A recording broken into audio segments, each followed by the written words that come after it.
Yes, I know I look awfully good for the father and awfully young. We love you, Josh!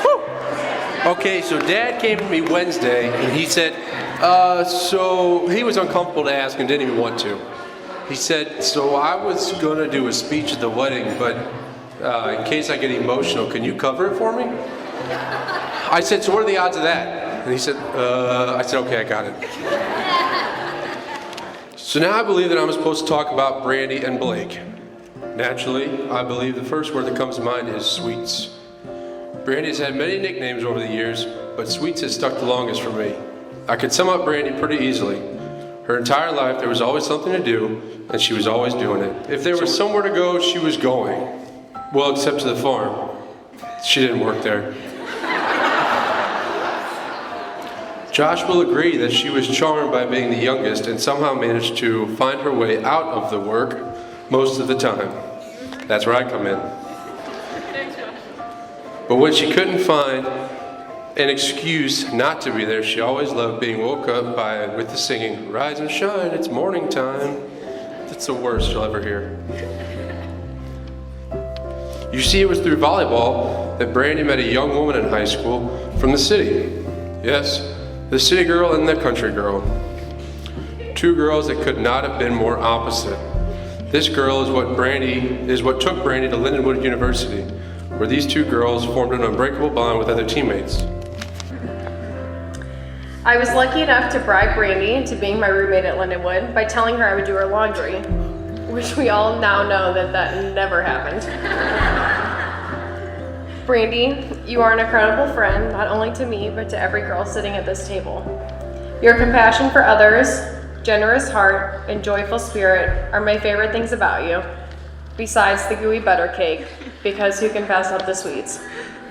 So when we were freshmen in college, Brandy, Sarah, and Shannon and I, we made a rule that we would never, ever date a volleyball player. However, when senior year came around and we started seeing more of Blake around the house, we saw the way you looked at Brandy and we knew we were going to have to make an exception. Suddenly, we were at the end of sophomore year, and Brandy is driving a load of girls to Indiana to visit Shannon and the Doyles for the weekend. I remember her naming all the girls and one lone guy, Mr. No Nonsense. Summer between junior and senior year, we saw the crew at the farm on a couple of occasions. One weekend, a few of them came to town for the fireman's picnic. Well, of course, Blake was there. We all had dinner at the house, and things just seemed different. Not really sure if Brandy and Blake even noticed, but Dad, the one who never notices anything, sure as hell did.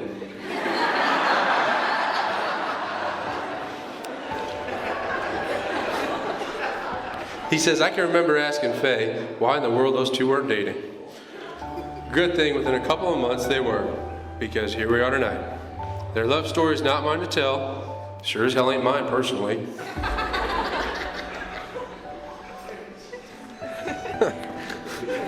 But I must say, from that summer on, I've never seen my Sweets happier. For that, I owe this man a lot of credit.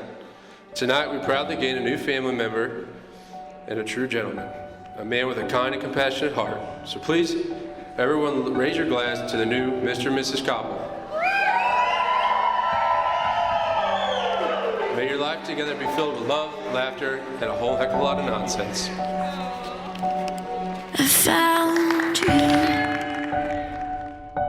Two worlds collided. I see forever in your eyes. You're everything to me, darling. I can't believe we made it here. Now I promise you